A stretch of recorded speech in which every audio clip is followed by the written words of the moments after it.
you're listening to Unfiltered, real talk about sex and love with Ashley and Heather.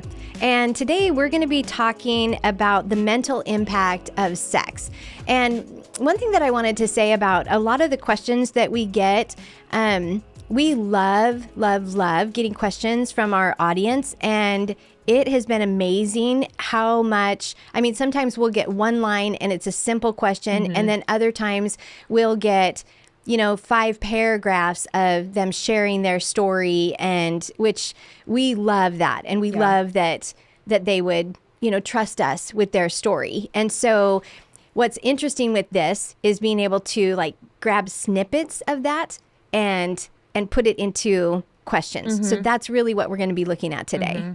Yeah, and a lot of these questions, we do have the backstory on it because we do get the full email. And so, and sometimes we even interact with the listeners, and we'll ask a few more questions because we want to answer the question for them. And so if we answer it, I feel like most of the time we're answering it very directly to what they're asking. And other times we say, without knowing more of the story, I would give this answer, or, so that's kind of how we approach that.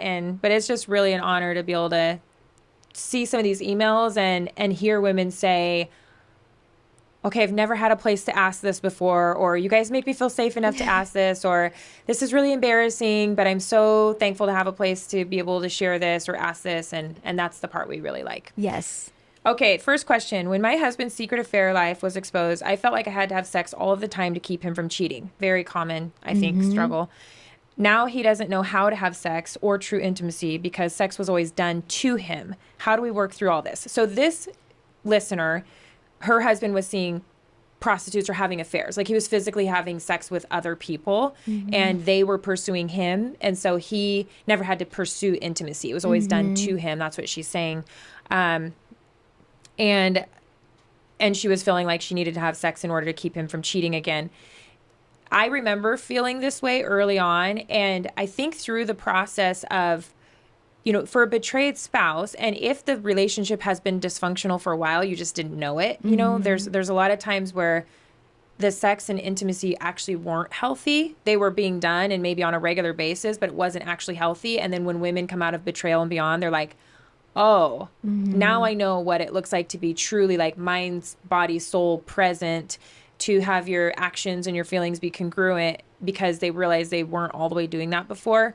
And so I think in some betrayed spouses cases, including my own, there has to be a reset in the thinking of just regular sex doesn't mean that you're relationally healthy. And so it can be even hard on the betrayed spouse when this discovery happens to feel like they're okay in the relationship without having sex, because this has been a way of feeling like you're connected. And so you really have to look at the truth and say, it hasn't been how you've been connected. Like, it's really about authentic intimacy in a marriage, and just simply having sex has not actually been what's held you together, clearly, because they're cheating or looking at porn or whatnot. And so it's also a reframing in the betrayed spouse's brain that it's okay to not do that, and that, yes, there is a risk that they could cheat or look at porn, but they were already doing that when you were having sex, so that is not what's been keeping them there. What you're doing by not having sex right now is giving yourself the space to heal, giving yourself the space to be healthy, and also not continuing this toxic cycle that it's okay to have sex with your wife and other people and prostitutes. Like, that's not okay. Right. And so that does need to be a natural consequence. At the same time, there are spouses that can, as both of them are working and recovering, they feel like they still want to continue having sex. I'm not going to shame somebody for that either. As long as they're seeing the same, the right traction moving forward. I mean, it is always advised that you just kind of put a pause on that for a minute and take an assessment of where you're at. And then you engage when there's emotional safety, at least on some level. But if that's, not what you're choosing to do, then at least make sure that you're keeping yourself safe. Like, if he's cheating, you should be getting regular STD checks, wearing condoms. I mean, there's things that you should be doing, but in my recommendation, since this is the question, I would not be having sex right now. And I would work on what is it about you feeling connected and not having sex that's getting kind of unsettled, and then work through that, because there are probably some false beliefs attached to that it's going to keep him from straying out. And then once you're past all that, like, you're not going to work on healthy sexual intimacy until you've worked on the betrayal trauma, sexually, emotionally, relationally. Like, once he's done full recovery work, you've done full betrayal work, then you can start seeing what you're truly working with. Because as long as he's still kind of in that addict zone and not out of it, there's going to be things you're trying to, it's like catching the wind, because addiction just brings secrets, manipulation, emotional detachment, avoidance. Just the whole emotional system is like numbed out. And so you're going to be feeling that and sensing that and wondering, is it about you? Is there something wrong with him? So first do the work, then you know what you're working with, and then you slowly build back up intimacy. And that may be him dealing with his attachment issues. This guy sounds a lot like John, because John lost his virginity to prostitutes because he was afraid of that relational part. And he still can struggle with that, like being bold to initiate sex, because he has this like core lie that says he's not wanted, he's afraid of rejection, but he knows those things now and can work past them or even articulate them. And that sounds like where this husband is going to eventually need to end up, is reconciling, helping her heal completely, helping her to feel safe completely, doing all of your recovery work, then addressing your attachment issues, your avoidant issues that have you afraid of intimacy or afraid to pursue. And it may just be something where they get to a healthy place in their marriage where they talk about it. I mean, these are the things that you can, at some point when you're both healed and recovered, can talk about, like, oh, I'm anxious and you're avoidant, and I know that, so I'm going to be the one to pursue you. And there's this freedom in the marriage to just know how each other operate. And that can be a beautiful place to be.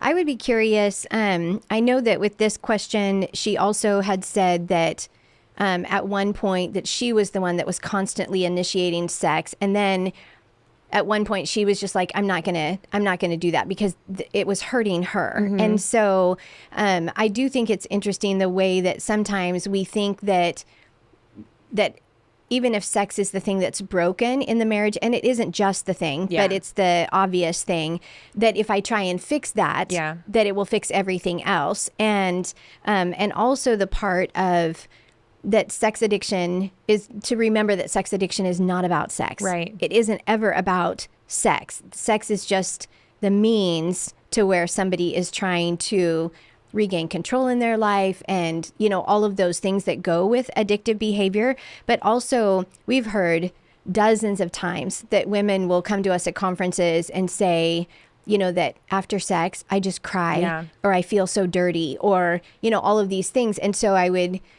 it would be sad to think that even if she's trying to have sex with him so that he won't cheat, that the way that is creating more trauma for her, layered. Right, that is not going to be helpful for her. Yeah. And so I know that in the midst of all of this, it's hard to keep all the things straight, but to really look at focusing on, like you said, taking a step back, focusing on what she needs, focusing on her healing, and then hopefully, they're going to enter recovery together. It is a real rewiring Yes. of the brain, because I used to think, okay, so as a child with my Christian beliefs, my fundamental Baptist beliefs, it was like, oh my gosh, I forgot to pray before bed. Like, good thing I didn't die in the night. I would have been in hell. Like, it's just very, and then growing up and being in a marriage, it's like, oh my gosh, we have to have sex before I go out of town. Like, I have to fill up the tank for him, and it's like, no, none of this is accurate. Like making these markers, like the whole sex every 72 hours, or, yes. Okay, you're about to go to town, so you better have sex, or you just had a baby, so you better have a backup plan to like sexually please him. Like all these things, it's all this pressure. Right. And it takes just safety and confidence in the relationship, which is a lot of work to get there, but you can get there, to say, No, let's just live our life. Let's just live life and love each other and let our sex life be an overflow of like what's happening, but not all Right. this pressure to be like, okay, I need to like Christmas morning and New Year's Day and 6 days leading up to right before I have a baby and one day before I go out of town. Like, I mean, it's a lot of pressure. Just like let the relationship naturally be what it is and just be enjoying each other and not stressing about if I don't do A, then B is going to happen and he's going to C. Like it's a Yeah. lot. Too much pressure. Too much. And not God's design for No, marriage. no. And that's just not fun. It's No. not a fun way to have marriage. It should just be like a natural outcome when you're together without all this pressure. Mm-hmm. Next question is, how do I deal with my husband not being sexually interested in me? I will say we have a book on our website called Peace Beyond the Tears. Mm-hmm.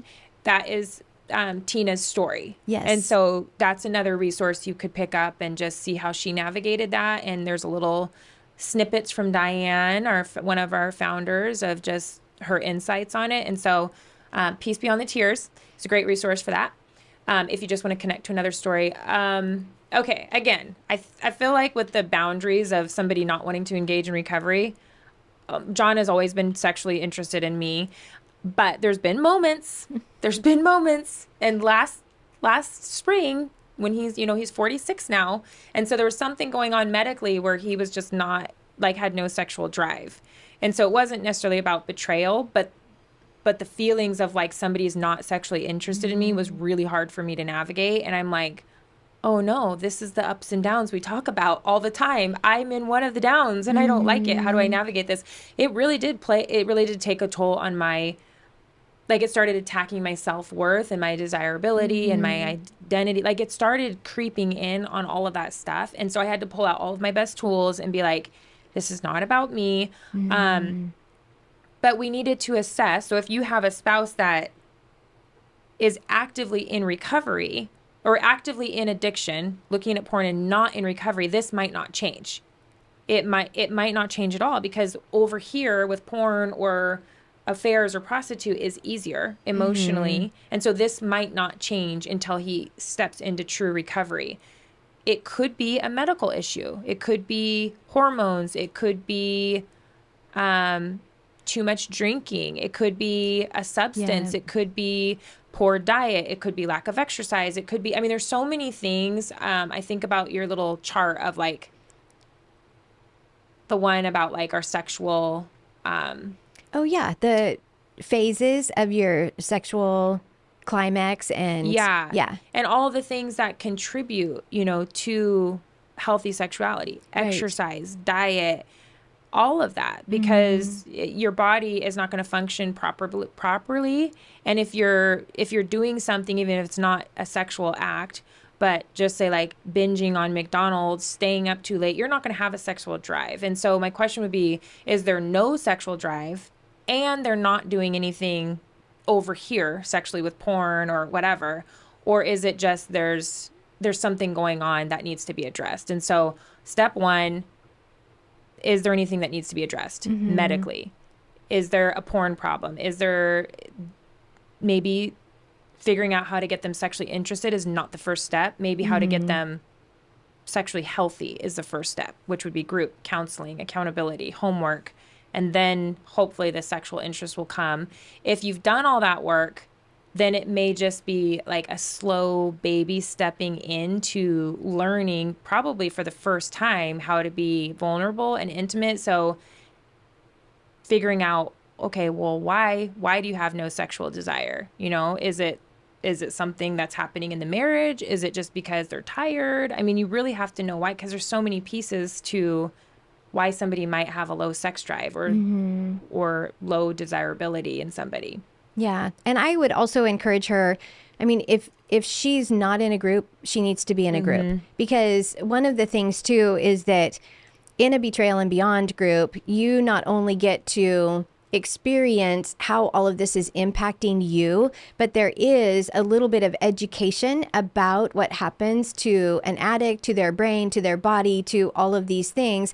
And I think that is sometimes helpful to just remember that this isn't about you. Right. Even though it's really hard. I mean, if a spouse is going somewhere else to get sex, how is that not about me? Yeah. Do you know what I mean? And I think that it can be really wearing on a partner's mental health. And so but being in a group and being with other women who are on a similar journey, I think is super, super helpful.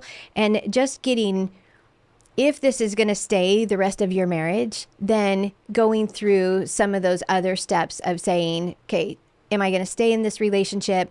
What's going to happen if I start to get healthy and it kind of erodes the relationship even further? You know, all of those things are going to be big, big pieces, but you investing in you to be as healthy as you can be is going to be phenomenal. Yeah. Over time. Yeah. For sure. And I like what you said about, how is this not about me? Because that's something betrayed spouses can struggle with. I remember hearing that and being like, yeah, excuse me, yes, it is about me. And what we're saying is you are not the cause of it. Right. Likely it was already an issue on some level before you were even married, and you are not causing him to do this. It definitely impacts you. And it may get to a point where, okay, I want to say this carefully, where in the marriage, if you've done all that, like there's no sideways acting out, there's nothing wrong medically, you've done counseling, it's just their level of interest in sex is not the same as yours. It just may be, okay, well, how do you need sex? It's like, okay, well, John doesn't love rubbing my back. Like, it hurts his hands because I need like a brick hand, but he does it. I don't necessarily like packing anybody's lunches, but I do it. And I know we don't like to put these things, like some people are like, okay, we're not going to talk about sex and packing lunches on the same thing, but it could be one of those things if you've done all the work and it's just simply you have different levels of sexual desire that you're like, I could really have sex 3 times a week. I could be fine with once a month. Okay, where can we meet in the middle? Because if it's not repulsive or damaging, it's none of that. It's just simply I don't desire it. Then it may be something where you're like, let's just schedule sex, or how about I initiate sex twice a week, and you know that you're doing something for your spouse that makes them feel close. You may feel close to them, even though you don't love sex, but you love being close. You love them feeling close. And so it's okay to have those conversations of like, I don't feel like sex, but if you want to have sex, that's fine. But you have to really emotionally and mentally be at that place where there's safety. Because if you're in one of those toxic marriages where there's been manipulation, sexual acting out, abuse, all the things, and somebody says like, I can't sleep, can we have sex? It's like, excuse me, you are not going to use me. But if you're at the place in your marriage where you love each other, you're best friends, you're total safety, and you're like, why are you wiggling around so much? I can't sleep. I could really use some sex to go to sleep. It's like, oh, okay, well, hurry up because I'm tired. Let's go. Like, it's okay to have a little fun in your marriage and be like, this isn't necessarily what I want to do, but I'll do it anyways. It's at that point, it's not like coercion, abuse. It's just being in a marriage, Yes. And I think Bob Vandermeer did an episode of this on the full, the Pure Desire podcast, a full episode years ago, but it's called Sex During Recovery. And I think he talks about how him and Rebecca navigated like varying levels and raising kids. And so it may be some of that too. Yeah. Once you're past all the work. Yeah. And we'll put that in the show notes. Yeah. We will put that in the show notes. So the last question we have says, my husband is doing well in his recovery, but I can't get past feeling violated and having attacks on my mind during sex. What should I do? Yeah, this is great that they're doing well on their recovery. Really, really good. It does take some of that, especially for a betrayed partner, that just recognizing that her brain is going to need to go through a process of really getting to a place where she can calm her brain. And even if she's feeling triggered or whatever, that she can just calm her brain in the moment. And sometimes this takes a lot of time, because when a betrayed partner, when you first find out that really that in a lot of ways, the marriage you thought you had is nothing like what you have, through discovery or disclosure, that can really almost instantly like throw your brain off, like the balance in your brain, and where you're the alarm goes off in your mind, that you feel so unsafe, that your prefrontal cortex gets totally hijacked. So any kind of logic and reason is gone, and you feel like you're in this panic reactive state all the time. And so once you can get kind of past that and you've done some of the healing work, which it sounds like this couple has done some of that work, it might then take things like even kind of reimagining sex. So if you used to have sex the same way, like some people go into like sometimes what I would think was a little bit elaborate, like we always have this wine and this kind of cheese and crackers or whatever before sex. Well, if that's what you used to have, then stop doing that. Yeah. You know what I mean? Because that in and of itself could be a trigger. And so, but I think what might be helpful is to kind of reimagine what sex looks like and change what it even looks like going into sex and what you need to feel safe, so that then by the time that you get there, then your brain and your body is calm and relaxed and less likely to feel triggered or feel like your mind is under attack from anything that happened before. Yeah, I really like that advice of kind of creating a new and different experience, because if you know of certain triggers, sometimes just the act of sex itself is a trigger, but if you know of certain triggers, avoid those. Right. So if this whole ritual before sex was what you did before, try something different and recognize those triggers quickly. Like we were watching some news thing a couple of weeks ago, and there was this woman, and she was really pretty, and but she was using the 1997 anchor voice, and then la la la, and I was like, nobody does that anymore. It's 2024. People just talk in such a normal way on the the news, and John was like, my wife hates you, and I'm like, that's not what I said. But I think he was thinking I was feeling insecure because she was pretty, and I'm just like, no, I'm going to sound so horrible, like just the worst Christian ever. I was just criticizing the way that she was announcing the news. It just sounded so robotic. Like we don't do that really anymore with the big, perfectly Lego hair and all that. But it was a trigger for me. Yes. Because I'm like, okay, he thinks she's pretty, and he thinks that I'm triggered because she's pretty. And so I'm like going through this whole thing. And I was just like, Ashley, stop. This is a trigger. Like, honestly, it doesn't even matter if he thinks she's pretty. She is pretty, it doesn't matter. But I was just like, okay, this is fine. And it had it carried on throughout the day. I would have said, hey, when you did that was kind of triggering to me, because in the past, when I have said something about somebody or something, you kind of made these declarations. And now I know that sometimes that was you deflecting from something that was going on. And so it was a trigger because of past experiences. But I think I would have, had we had sex that night, I think I would have had a hard time because that bothered me for a little while.